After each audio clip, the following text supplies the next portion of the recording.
بسم اللہ الرحمن الرحیم نحمده ونصلی ونسلم علی رسولہ الکریم واشہد ان لا الہ الا اللہ وحدہ لا شریک لہ واشہد ان محمدا عبدہ ورسولہ اما بعد۔ آج ہماری یہ حدیث کی کلاس جس میں ہم ریاض الصالحین کتاب کو پڑھ رہے ہیں، اس کی ہماری 29 نمبر کلاس ہے، اور آج ہم انشاءاللہ تعالی حدیث نمبر 61 سے اس میں شروع کریں گے۔ اللہ سے دعا ہے کہ اللہ تعالی ہمیں سننے، سمجھنے اور عمل کرنے کی توفیق عطا فرمائے۔ یاد رکھ لیں کہ یہ کتاب ریاض الصالحین جس کو ہم نے شروع کیا ہوا ہے، یہ ریاض الصالحین کی کتاب ایسی احادیث کا مجموعہ ہے جن احادیث کا تعلق انسان کے اخلاق، آداب، اس کے تزکیہ نفس سے اور زندگی کے ایسے معاملات جو کہ لوگوں کے ساتھ یا اللہ کے ساتھ ہوتے ہیں، ان میں بہتری لانے کی جو احادیث ہیں، اخلاق اور آداب کی، اسی طرح ترغیب اور ترہیب کی، وہ اس کتاب میں جمع کی گئی ہیں۔ اس میں ابھی ہم جس باب پہ پہنچے ہوئے ہیں، یہ 5واں اس کا باب ہے، باب المراقبہ، جس کا معنی یہ لیا گیا ہے کہ اللہ کی طرف دھیان، اللہ کی طرف متوجہ ہونا۔ اس کے بیان میں احادیث کیا ہیں، تو جس میں ہم نے کچھ آیات کے بعد احادیث میں سے پہلی حدیث جبریل علیہ السلام حدیث کو پڑھا تھا، جو ایک لمبی حدیث ہے جس میں رسول اللہ صلی اللہ علیہ وسلم کے پاس وہ تشریف لاتے ہیں ایک انسانی شکل میں، اور انسانی شکل میں لا کے اس میں اللہ کے نبی صلی اللہ علیہ وسلم سے کچھ سوالات پوچھتے ہیں، اور اللہ کے نبی صلی اللہ علیہ وسلم ان کو ان کے جوابات دیتے ہیں۔ اللہ کے نبی صلی اللہ علیہ وسلم کی اس احادیث میں بہت سارے مسائل تھے۔ اللہ کے نبی صلی اللہ علیہ وسلم کی اس حدیث کی بہت ساری باتیں ہم نے گزشتہ کلاس میں جو ہے وہ جانی، اور ابھی ہم اس سے آگے والی حدیث، ابھی اس سے جو آگے نیکسٹ حدیث ہے اس پہ جو ہے وہ یعنی شروع ہیں، جو کہ 61 نمبر حدیث ہے، اور اس حدیث میں بھی بہت ساری باتیں ہیں جو سمجھنے والی ہیں۔ اللہ سے دعا ہے کہ اللہ ہمیں سننے، سمجھنے اور عمل کرنے کی توفیق عطا فرمائے۔ حدیث کی طرف آتے ہیں۔ الثانی یعنی دوسری حدیث ہے اس باب میں، روایت ہے عن ابی ذر جندب بن جنادہ رضی اللہ عنہ و ابی عبد الرحمن معاذ بن جبل رضی اللہ عنہما عن رسول اللہ صلی اللہ علیہ وسلم انہ قال اتق اللہ حیث ما کنت، اتق اللہ حیث ما کنت وَأَتْبِعِ السَّيِّئَةَ الْحَسَنَةَ تَمْحُهَا وَخَالِقِ النَّاسَ بِخُلُقٍ حَسَنٍ، رواہ الترمذی وقال حدیث حسن۔ اس حدیث کو روایت کرنے والے دو صحابہ ہیں۔ ایک صحابی کا نام ہے جن کی کنیت ہے ابو ذر، اور ان کا نام ہے جندب بن جنادہ، یہ ان کا نام ہے، اور دوسرے صحابی ہیں ابی عبد الرحمن یا ابو عبد الرحمن ان کی کنیت ہے، اور نام ہے ان کا معاذ بن جبل رضی اللہ عنہ۔ یہ دو صحابہ ابو ذر اور ابو عبد الرحمن یا جندب اور معاذ اس حدیث کو روایت کرتے ہیں۔ ان دونوں صحابہ کے بارے میں ہم جانتے ہیں، پہلے حدیث کو جو ہے وہ جان لیں۔ دونوں بیان کرتے ہیں کہ رسول اللہ صلی اللہ علیہ وسلم نے فرمایا، کچھ نصیحتیں کرتے ہوئے پہلی نصیحت اتق اللہ حیث ما کنت، پہلی نصیحت یہ ہے کہ اللہ سے ڈرو جہاں کہیں بھی ہو، اللہ تعالیٰ سے ڈرتے رہو، حیث ما کنت، جہاں کہیں بھی ہو۔ انسان مت سمجھے کہ ابھی میں مارکیٹ میں ہوں تو اللہ کا کوئی ڈر نہیں ہے، یا کسی میں پبلک پلیس میں ہوں تو اب اللہ کا کوئی ڈر نہیں ہے، ہاں جب میں مسجد میں جاؤں گا یا مصلی پہ بیٹھوں گا یا بیٹھوں گی تو تب اللہ کا ڈر ہوگا، نہیں۔ اتق اللہ حیث ما کنت، جہاں کہیں بھی ہو اللہ سے ڈرتے رہو۔ اس سے ان لوگوں کو نصیحت کرنا ہے کہ جو قرآن مجید کے دروس میں یا کہیں بھی مساجد کے حلقات میں بہت نیک لوگ ہوتے ہیں اور بہت دلچسپی ظاہر کرتے ہیں اور بہت کچھ سیکھتے ہیں، لیکن یہی لوگ جب معاشرے میں باہر جاتے ہیں یا عام لوگوں میں جاتے ہیں تو برائی میں بھی ان دوسروں کی طرح برے بن جاتے ہیں، لین دین میں، خرید و فروخت میں، کاروبار کرنے میں۔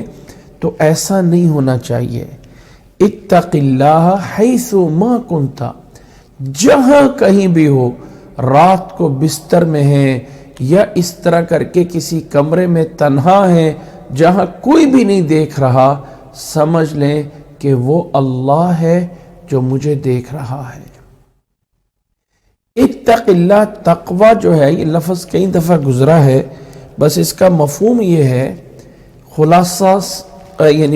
خلاصہ یہ ہے کہ گناہوں سے بچ جاؤ، کیونکہ تقوی کا جو رزلٹ ہے نا، یعنی لفظی معنی اللہ سے ڈرتے رہو، تو اللہ سے ڈرنے کا کیا مطلب ہے کہ اللہ کی نافرمانی نہ کی جائے، اللہ تعالیٰ کی نافرمانی نہ کی جائے، گناہوں سے بچا جائے۔ اور یاد رکھ لیں ایک بات کہ دین اسلام میں دو چیزیں ہیں، ایک ہے نیکی کرنا اور دوسرا ہے گناہوں سے بچنا۔ تو اللہ کے ہاں جو زیادہ معیار ہے، جس کو زیادہ اہمیت ہے، وہ ہے گناہوں سے بچنا۔ تو گناہوں سے بچنا یہ زیادہ اہم ہے بنسبت نیکی کرنے کے۔ یہ ہے اس حدیث میں پہلی نصیحت۔ دوسری نصیحت فرمائی وَأَتْبِعِ السَّيِّئَةَ الْحَسَنَةَ تَمْحُوهَا۔ کوئی انسان دنیا میں جو بھی آیا ہے وہ یہ نہیں کہہ سکتا کہ میں گناہ نہیں کرتا ہوں۔ ہر انسان سے اللہ کے انبیاء کے علاوہ اللہ نے ان کو معصوم کیا ہے، اور اللہ نے اپنے نبی صلی اللہ علیہ وسلم کے صحابہ کو محفوظ کیا ہے، لیکن ان کے بعد جتنے بھی لوگ ہیں کسی کے بارے میں آپ یہ نہیں کہہ سکتے کہ وہ انسان معصوم ہے، گناہ نہیں کرتا ہے۔ لیکن اس کا نبی صلی اللہ علیہ وسلم نے ایک حل بتایا اور فرمایا وَأَتْبِعِ السَّيِّئَةَ الْحَسَنَةَ، اتبع السیئۃ الحسنہ تمحوها، کہ پیچھے لگاؤ برے عمل کے اچھا عمل، وہ اچھا عمل اس برے عمل کو مٹا دے گا۔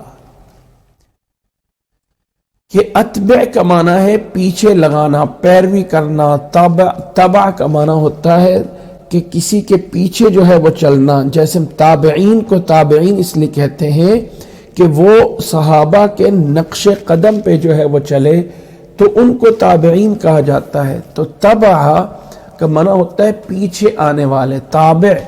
تو اتبع کا معنی پیچھے لگا۔ السیئہ کہتے ہیں برائی کو، مراد اس سے انسان کا گناہ۔ کوئی انسان گناہ کر بیٹھا ہے تو فوری نیکی کرو، الحسنہ، فوری نیکی کرو۔ کچھ لوگوں سے سنا ہے، واللہ اعلم، اللہ تعالیٰ ان کو ہدایت عطا فرمائے، کہ برائی کرنے کے بعد اگر کوئی مسجد میں آ جائے نا تو کہتے ہیں کہ وہ 100 چوہے کھا کے بلی مسجد میں آ گئی، نعوذ باللہ۔ ایسا نہیں کہنا چاہیے۔ جب بھی گناہ ہو جائے تو فوری نیکی کریں۔ وہ نیکی جو ہے تمحوہا، وہ اس برائی کو مٹا دے گی، وہ اس برائی کو مٹا دے گی۔ قرآن مجید میں اللہ تعالیٰ نے فرمایا ہے نیک لوگوں کی صفات بیان کرتے ہوئے کہ یہ نیک لوگ ہیں۔ اللہ نے جو ان کی صفات بیان کی ہیں اس میں اللہ تعالیٰ نے یہ بھی فرمایا ہے کہ والذین اذا، آیت میں اس کو دیکھ رہا ہوں کہ جب کوئی برائی ہو جاتی ہے تو وہ لوگ اللہ کی طرف متوجہ ہوتے ہیں۔ جب کوئی برائی ہو جاتی ہے تو اللہ کی طرف متوجہ ہو جانا یہ بھی انسان سے مطلوب ہے۔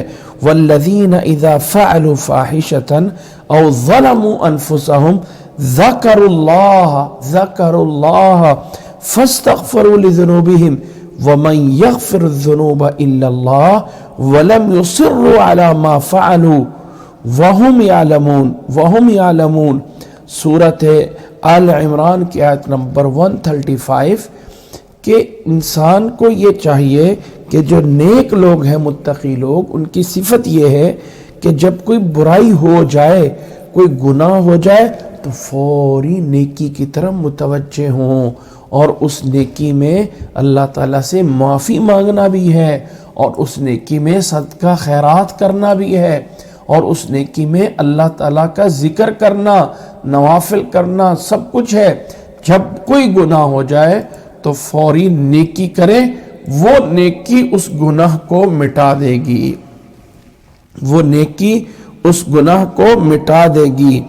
جس طرح کہ اللہ تعالیٰ نے سورۃ فرقان کے آخر میں فرمایا ہے، سورۃ فرقان کے آخر میں نیک لوگوں کی صفات بیان کرتے ہوئے اللہ تعالیٰ نے فرمایا ہے کہ وَمَن تَابَ وَآمَنَ وَعَمِلَ صَالِحًا إِلَّا مَن تَابَ وَآمَنَ وَعَمِلَ صَالِحًا فَأُولَئِكَ يُبَدِّلُ اللَّهُ سَيِّئَاتِهِمْ حَسَنَاتٍ۔ اللہ ان کے گناہوں کو نیکیوں میں بدل دیتا ہے۔ جو لوگ ایمان لے آئے، توبہ کی، نیک اعمال کیے، توبہ کرنے کے بعد اپنی اصلاح کر لی، اللہ ان کے گناہوں کو مٹا دیتا ہے۔ تیسری نصیحت اس میں فرمائی وَخَالِقِ النَّاسَ بِخُلُقٍ حَسَنٍ، وَخَالِقِ النَّاسَ، اور لوگوں سے معاملہ کرو اس انداز سے کہ اخلاق اچھا ہو، اخلاق بخلق حسن۔ یہ تین نصیحتیں ہیں اللہ کے نبی صلی اللہ علیہ وسلم نے کی۔ اب اس نصیحت میں جو پوائنٹ ہے اس باب کے ساتھ وہ ہے اتق اللہ حیث ما کنت، جہاں کہیں بھی ہو دھیان اللہ کی طرف ہو، مراقبہ اللہ کی طرف ہو کہ اللہ مجھے دیکھ رہا ہے۔ اس حدیث کو امام ترمذی نے روایت کیا ہے۔ امام ترمذی رحمہ اللہ کی یہ کتاب جس میں امام ترمذی رحمہ اللہ نے اس حدیث کو روایت کیا ہے، یاد رکھ لیں کہ جب رواہ ترمذی آ جائے تو امام ترمذی کی کتابوں میں بہت ساری کتابیں ہیں، لیکن یہاں اس سے مراد ہوتا ہے ان کی وہ کتاب جو حدیث کے بارے میں ہے، جسے سنن ترمذی کہا جاتا ہے۔ تو سنن ترمذی میں روایت کرنے کے بعد فرماتے ہیں وقال حدیث حسن، اور فرماتے ہیں کہ یہ حدیث حسن ہے۔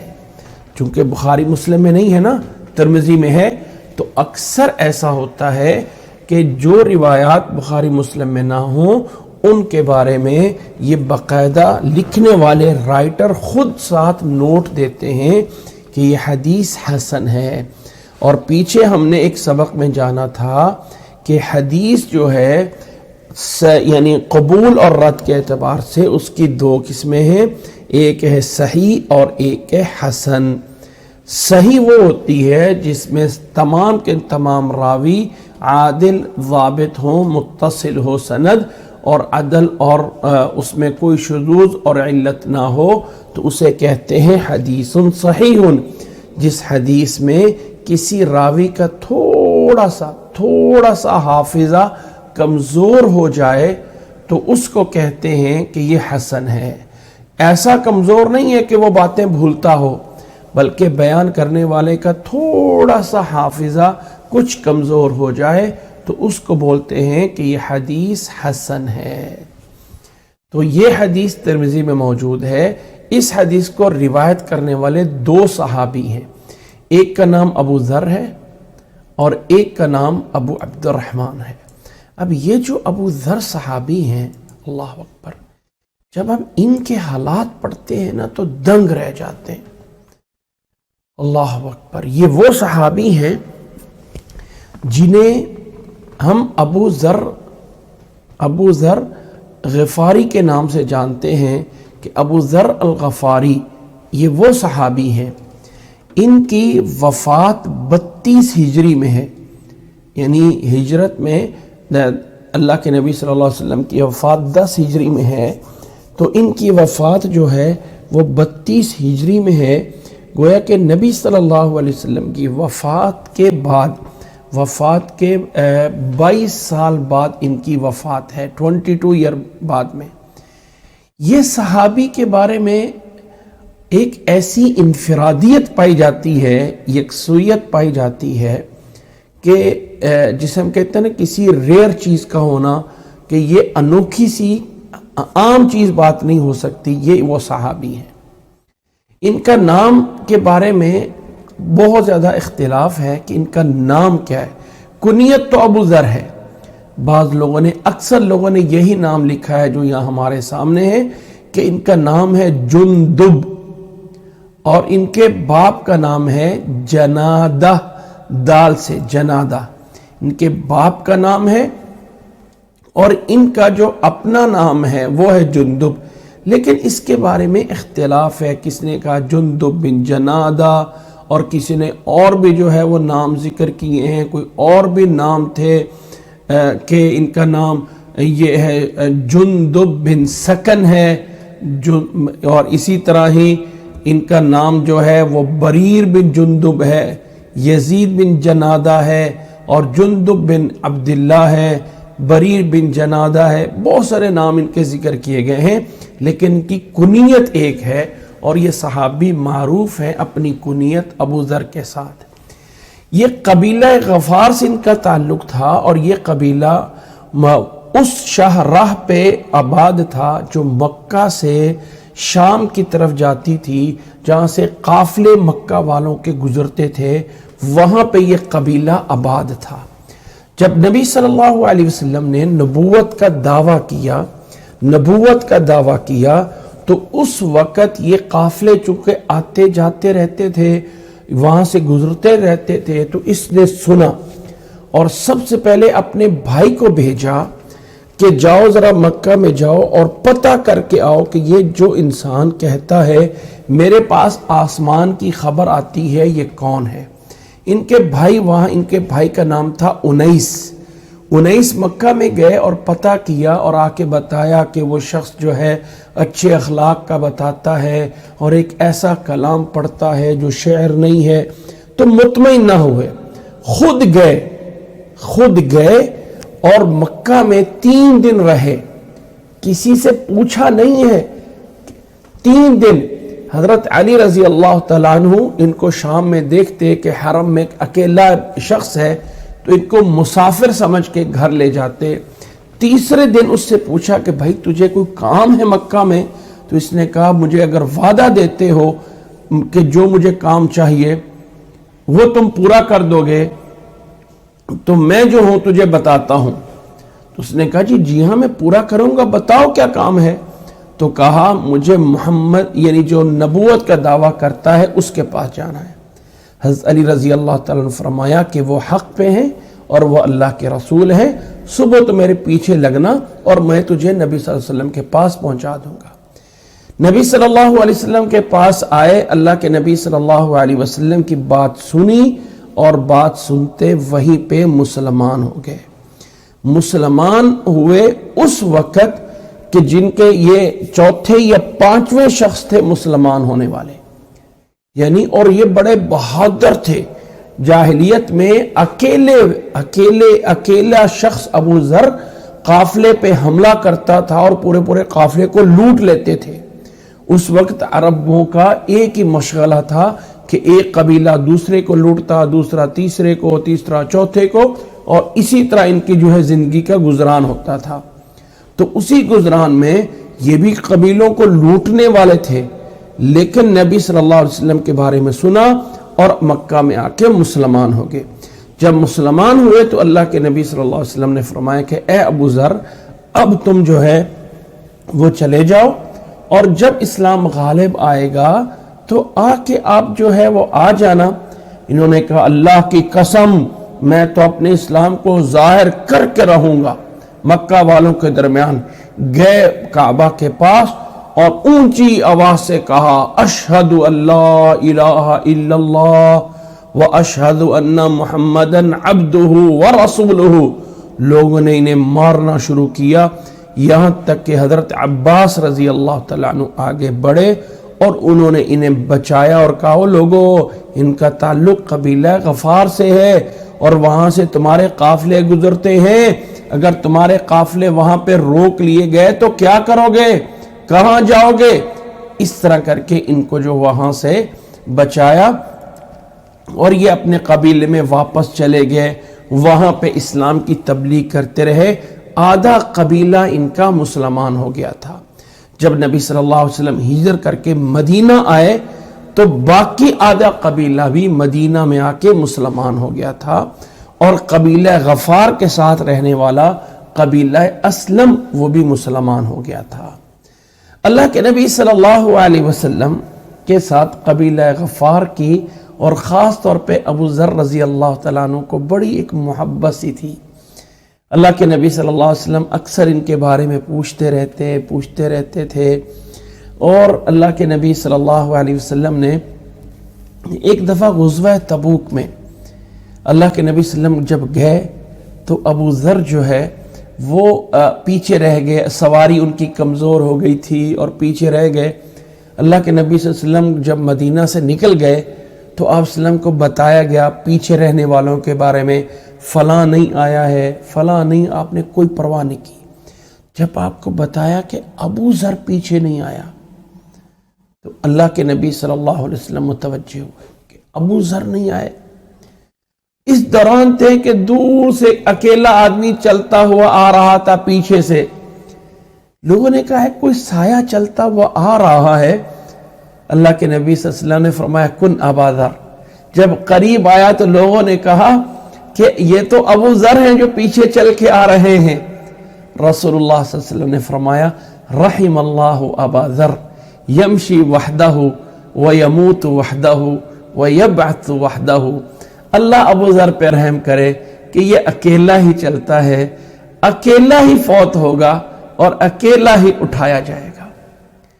جب یہ مدینہ میں تھے نبی صلی اللہ علیہ وسلم کے دور میں تو اللہ کے نبی صلی اللہ علیہ وسلم کی خدمت میں رہتے، اللہ کے نبی صلی اللہ علیہ وسلم کے پاس احادیث سنتے رہتے۔ جب اللہ کے نبی صلی اللہ علیہ وسلم وفات پا گئے تو ابو ذر رضی اللہ تعالیٰ عنہ کو صحابہ کے ساتھ، دوسرے صحابہ کے ساتھ اختلاف ہو گیا ایک مسئلے میں، اور وہ اختلاف یہ تھا کہ ابو ذر رضی اللہ تعالیٰ عنہ کہتے تھے کہ یہ جو مال ہے نا ہمارے پاس، درہم، دینار، سونا، چاندی، یہ رکھنے کی چیز ہے ہی نہیں، جو آئے فوری خرچ کر دو، آپ اس کو زائد رکھ ہی نہیں سکتے ہو۔ اور بار بار یہ آیت جو ہے وہ تلاوت کرتے تھے کہ والذین یکنزون الذهب والفضة ولا ينفقونها في سبيل الله فبشرهم بعذاب علیم، یہ کہتے والذین تبوؤا الدار والایمان من قبلهم يحبون من هاجر الیہم ولا یجدون في صدورهم حاجة مما اوتوا ويؤثرون على انفسهم ولو كان بهم خصاصة ومن یوق شح نفسه۔ اور جو انسان لالچ سے، دل کے اس لالچ سے بچ گیا، وہ لوگ کامیاب ہونے والے ہیں۔ اس طرح کی آیات بیان کرتے اور کہتے تھے مال جمع کرنا بہت مشکل ہے۔ اللہ کے نبی صلی اللہ علیہ وسلم کے بعد شام میں چلے گئے، معاویہ رضی اللہ تعالیٰ عنہ کی خلافت تھی، انہوں نے حضرت عثمان کو خط لکھا، فرمایا کہ ابو ذر لوگوں کو بہت گمراہ کر رہے ہیں، بہت گمراہ کر رہے ہیں، کہتے ہیں مال رکھنے والا جو ہے وہ بڑا مجرم ہے۔ حضرت عثمان نے ان کو اپنے پاس بلا لیا کہ عثمان ادھر، اے ابو ذر مدینہ میں آ جاؤ۔ مدینہ میں آئے تو تب بھی یہاں پر بھی ہوا۔ لوگ کہتے تھے او ابو ذر زکوٰۃ بھی تو اسلام کا ایک رکن ہے نا، تو زکوٰۃ ہوگی تب جب مال جمع ہوگا۔ تو ابو ذر اس کو مانتے نہیں تھے، کہتے ہیں زکوٰۃ کے علاوہ بھی مال جو خرچ کرنے کا ہے، جمع کرنے کا حق نہیں تھا۔ خود ان کو بیت المال سے ان کا ایک وظیفہ مقرر تھا۔ بیت المال سے ان کے لیے حضرت عمر رضی اللہ تعالیٰ عنہ نے اپنے دور میں تمام صحابہ کے لیے ایک جو ہے وہ ان کا یعنی ایک مقدار متعین کی تھی کہ ان کو بیت المال میں سے سالانہ 4000 جو ہے وہ ان کو دیا جائے گا، ان کو یعنی ابو ذر رضی اللہ تعالیٰ عنہ کو سال میں۔ تو جو ان کا آتا تھا سارا کا سارا جو ہے اپنے ایک خادم ان کا تھا، اس کو بلاتے اور اس کو کہتے سارا تقسیم کر دیتے، اور پھر جو ہے وہ فارغ بس تھوڑا سا بچا لیتے جس میں جو ہے وہ کھاتے رہتے۔ جب یہاں پہ مدینہ میں بھی ان کی موافقت نہ ہوئی تو اجازت لے کے نبی صلی اللہ یعنی ابو عثمان سے ایک جگہ پہ چلے گئے جس کا نام تھا ربضہ پہ چلے گئے۔ وہاں جا کے جو ہے وہ رہنے لگ گئے ربضہ کے اندر۔ تو وہیں پہ ان کی ایک بیوی تھی، تو جب وفات کا وقت قریب آیا نا، تو بیوی رونے لگ گئی۔ بیوی سے کہا کیوں رو رہی ہو؟ کہنے لگے تم یہاں صحرا میں، یہ ربضہ ایک دور کی جگہ ہے جو کہ مدینہ سے کوئی 170 کلومیٹر دور پہ ایک چھوٹے سی علاقہ ہے۔ آج کل کے دور میں یہ بس اسٹیشن ہے بڑا، جو بسیں وغیرہ بیرون کو عراق وغیرہ سائڈ سے آتی ہیں تو وہ یہاں پہ بھی سٹاپ ہوتا ہے۔ تو یہ جو ربضہ جگہ ہے یہاں پہ یعنی اس وقت بالکل صحرا تھا، چٹیل میدان تھا، خالی تھا، ایک چھوٹا سا جو ہے وہ جگہ تھی، جنگل سا تھا، باغیچہ سا تھا جس میں رہتے تھے۔ تو بیوی رونے لگی کہ اب یہاں پہ تیرا کیا ہوگا، اس زمین پہ تجھے، میرے پاس تو کوئی کپڑا بھی نہیں جس پہ تجھے کفن دے سکوں، کہاں دوں؟ کہنے لگا، اے میری بیوی کو کہا کہ مت ڈر، میں نے نبی سے سنا تھا کہ اللہ کے نبی صلی اللہ علیہ وسلم نے ایک دفعہ صحابہ کے کچھ گروپ میں بیٹھ کے فرمایا تھا کہ تم میں سے ایک نوجوان ایسا ہوگا کہ جو ایک شخص ایسا ہوگا جو کسی صحرا میں فوت ہوگا اور اس کی جماعت میں بہت سارے صحابہ جو ہے وہ شریک ہوں گے۔ کہنے لگا میرے ساتھ اس مجلس میں جتنے لوگ تھے سارے کے سارے شہروں میں وفات پا چکے ہیں، اب میں صرف اکیلا بچا ہوں، تو اللہ کے نبی کی حدیث شاید میرے بارے میں ہی ہے، بس تم مجھے، اگر میں فوت ہو گیا تو مجھے غسل دے دینا، اور غسل دے کے کپڑا جو ہے بچھا کے مجھے راستے پہ رکھ دینا، اللہ تعالیٰ لوگوں کو خود بھیج دے گا۔ وفات ہوئی، بیوی نے غسل دیا، غسل دے کے ان کو جو ہے وہ راستے پہ رکھا۔ تھوڑی دیر ہوا تو ایک دور سے قافلہ جو ہے وہ چلتا ہوا آیا، دور سے ایسا لگا جیسے بہت بڑا قافلہ تھا۔ قریب پہنچا تو حضرت عبداللہ بن مسعود رضی اللہ تعالیٰ عنہ کوفہ سے جو ہے وہ آ رہے تھے۔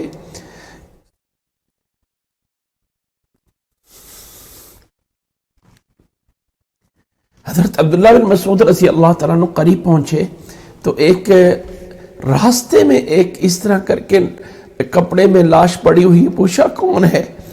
بتایا کہ اللہ کے نبی کے صحابی ابو ذر رضی اللہ تعالیٰ عنہ ہیں۔ اس وقت حضرت عبداللہ بن مسعود رضی اللہ تعالیٰ عنہ رو پڑے تھے کہ رحم اللہ ابا ذر، اللہ تعالیٰ ابو ذر پہ رحم کرے۔ زہد اور تقوی کی بہت بڑی مثال تھی۔ حضرت عبداللہ بن مسعود رضی اللہ تعالیٰ عنہ نے ان کا نماز جنازہ پڑھایا اور ان کو کفن دیا، اور کفن دینے کے بعد ان کو وہاں پہ خود قبر میں اترے اور ان کو اتارا۔ حضرت ابو ذر رضی اللہ تعالیٰ عنہ اس موقع پہ حضرت عبداللہ بن مسعود رضی اللہ تعالیٰ عنہ نے یہی حدیث بیان کی تھی کہ یرحم اللہ ابا ذر، کہ نبی صلی اللہ علیہ وسلم نے فرمایا تھا اللہ ابو ذر پہ رحم کرے، یمشی وحدہ و یموت وحدہ و یبعث وحدہ، کہ ابو ذر جو ہے اکیلا ہی چلتا ہے، اکیلا ہی اسے موت آئے گی اور اکیلا ہی اٹھایا جائے گا۔ اللہ کے نبی صلی اللہ علیہ وسلم کی حدیث برحق ہوئی اور صحابہ کی بڑی جماعت نے ابو ذر کا جنازہ پڑھایا اور وہیں ربضہ میں انہیں دفن کر دیا گیا رضی اللہ تعالیٰ عنہ۔ اللہ کے نبی صلی اللہ علیہ وسلم کے یہ صحابی جن سے احادیث 281 احادیث ان سے روایت کی گئی ہیں، بخاری اور مسلم میں متفق علیہ ان کی 12 یعنی 12 احادیثیں بخاری اور مسلم میں ابو ذر رضی اللہ تعالیٰ عنہ کی متفق علیہ ہیں، اور صرف بخاری میں ان 12 کے علاوہ 2 احادیث اور بھی ہیں، اور صرف مسلم میں اس کے علاوہ 10 احادیث ان کی اور بھی ہیں حضرت ابو ذر رضی اللہ تعالیٰ عنہ کی۔ ایک روایت ہے، حضرت ابو ہریرہ رضی اللہ تعالیٰ عنہ بیان کرتے ہیں کہ رسول اللہ صلی اللہ علیہ وسلم نے فرمایا تھا من سرہ ان ينظر الى تواضع عیسیٰ ابن مریم فلینظر الى ابی ذر، جو عیسیٰ ابن مریم کا تواضع دیکھنا چاہتا ہے، جو ان کی عاجزی، ان کی انکساری، ان کا چھوٹا پن اگر کوئی دیکھنا چاہتا ہے، یعنی جو اپنے آپ تکبر نہیں ہے، بالکل جو ہیں وہ تواضع اختیار کرنے والے ہیں، اگر کوئی عیسیٰ ابن مریم کو دیکھنا چاہتا ہے تو وہ جائے ابو ذر کو دیکھ لے کہ اللہ دنیا سے زہد اور تقوی کا نام کیا ہے۔ اللہ اکبر، یہ تھے وہ صحابہ، یہ تھے وہ لوگ جن کی محنتوں سے آج یہ دین ہم تک پہنچا ہوا ہے۔ اس حدیث میں دوسرے صحابی ہیں اس حدیث میں جن کا نام ہے ابو عبد الرحمن معاذ بن جبل۔ معاذ بن جبل رضی اللہ تعالیٰ عنہ وہ صحابی ہیں رسول اللہ صلی اللہ علیہ وسلم کے جو کہ انصار میں سے تھے، یعنی مدینہ کے لوگوں میں سے تھے۔ اللہ کے نبی صلی اللہ علیہ وسلم پہ عقبہ ثانیہ میں، یعنی جب اللہ کے نبی صلی اللہ علیہ وسلم مکہ میں تھے تو مدینہ سے کچھ لوگ جا کے آپ صلی اللہ علیہ وسلم کے ساتھ حج کے موقع پہ بیعت کی تھی۔ دوسرے سال جو لوگ گئے تھے ان میں حضرت معاذ بن جبل بھی شامل تھے، اور اس وقت ان کی عمر صرف 18 سال تھی، 18 کے تھے جب یہ اس وقت حاضر ہوئے، مسلمان ہوئے تھے، اور جب غزوہ بدر میں یہ شامل ہوئے تو ان کی عمر اس وقت 20 یا 21 تھی جب یہ نبی صلی اللہ علیہ وسلم کے ساتھ، یا 22 تھی جب یہ غزوہ بدر میں شامل ہوئے، اور اس کے بعد تمام غزوات میں شامل رہے۔ اللہ کے نبی صلی اللہ علیہ وسلم نے جب مکہ کو فتح کیا تو وہاں پر لوگوں کو قرآن مجید سنانے کے لیے معاذ رضی اللہ تعالیٰ عنہ کو چھوڑ دیا تھا۔ اس کے بعد اللہ کے نبی صلی اللہ علیہ وسلم نے 9 ہجری میں ان کو یمن بھیج دیا تھا، یمن کا امیر بنا کے۔ حضرت معاذ بن جبل رضی اللہ تعالیٰ عنہ کی مشہور روایت ہے کہ اللہ کے نبی نے کہا تھا معاذ جب یمن میں جاؤ گے تو ان کو کیا بتاؤ گے یمن والوں کو؟ حضرت معاذ بن جبل رضی اللہ تعالیٰ عنہ نے جب یمن میں چلے گئے اور جب یمن سے واپس آئے تو اللہ کے نبی صلی اللہ علیہ وسلم کی وفات ہو چکی تھی۔ اللہ کے نبی صلی اللہ علیہ وسلم کی وفات کے بعد واپس آئے، اس کے بعد شام کی طرف چلے گئے، اور اس طرح کر کے ان کو جب سن 17 ہجری میں یا 18 ہجری میں جب طاعون امواس آیا تھا، ایک طاعون ہے جو 17 یا 18 ہجری کو امواس کے نام ایک بیماری پھیلی تھی، اس بیماری میں یہ وفات پا گئے تھے حضرت معاذ بن جبل رضی اللہ تعالی عنہ، جو کہ یعنی اس کے اندر مدینہ کے لوگوں میں بھی بڑے شمار ہوتے تھے۔ اور اللہ کے نبی صلی اللہ علیہ وسلم جب ہجرت کر کے آئے تھے اور صحابہ جب ہجرت کر کے آئے تھے تو ان آنے والوں میں جو حضرت عبداللہ بن مسعود رضی اللہ تعالیٰ عنہ تھے، ان کا بھائی چارہ حضرت معاذ بن جبل سے کرایا گیا تھا۔ ان کا بھائی چارہ معاذ بن جبل سے کروایا گیا تھا۔ یہ ہے وہ صحابی۔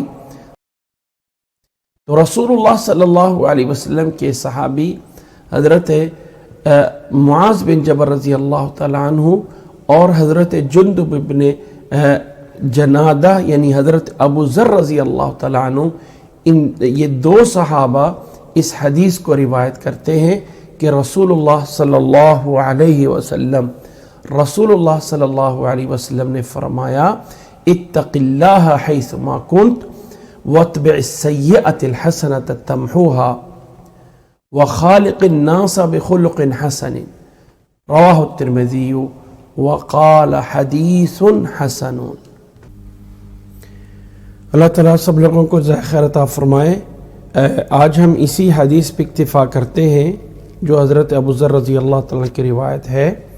اس کے بعد کی روایت انشاءاللہ تعالیٰ ہم آئندہ کلاس میں پڑھ لیں گے۔ یہاں آج کی اس کلاس میں یاد رکھ لیں کہ کچھ اہم چیزیں ہوتی ہیں جو انسان کو دنیا کے بارے میں زہد اور تقوی کی اہمیت کو یاد کرواتی رہتی ہیں۔ تو اس سلسلے میں آپ لوگوں سے میری گزارش یہ ہے کہ ابو ذر رضی اللہ تعالیٰ عنہ کے زندگی کے حالات ضرور پڑھیے گا۔ یہ ایک ایسے صحابی ہیں کہ جن کے حالات پڑھنے سے انسان کو اپنی زندگی جو ہے اس کے بارے میں رب کا شکر ادا کرنا، اس کے بارے میں انسان کو بہت کچھ ملتا ہے۔ اس لیے اس صحابی کی زندگی کے حالات خاص طور پہ یاد رکھ لیجئے گا کہ یہ بھی ایک ہمارے لیے سبق ہے۔ حضرت ابو ذر غفاری رضی اللہ تعالیٰ عنہ، ان کے بارے میں جو ہے وہ یعنی بہت سارے نیٹ پہ آپ لوگوں کو مل جائیں گے۔ زہد اور تقوی کی یہ ایک بہت بڑی مثال ہے رسول اللہ صلی اللہ علیہ وسلم کے یہ صحابی حضرت ابو ذر رضی اللہ تعالیٰ عنہ۔ تو میں ابھی اجازت لیتا ہوں، آپ لوگوں نے کوئی سوال کرنا ہو تو کر سکتے ہیں۔ ابھی نیٹ صحیح ہو گیا ہے، آپ لوگوں نے کوئی سوال کرنا ہو تو کر سکتے ہیں۔ میں انشاءاللہ تعالیٰ آپ لوگوں کے سوال کے جواب دینے کی کوشش کروں گا انشاءاللہ تعالیٰ۔ جی جزاک اللہ وحسن الجزا۔ جو اگلی حدیث ہے انشاءاللہ تعالیٰ ہم اس کو آئندہ کلاس میں پڑھیں گے۔ اللہ تعالیٰ آپ سب لوگوں کو جزائے خیر عطا فرمائے۔ السلام علیکم ورحمۃ اللہ وبرکاتہ۔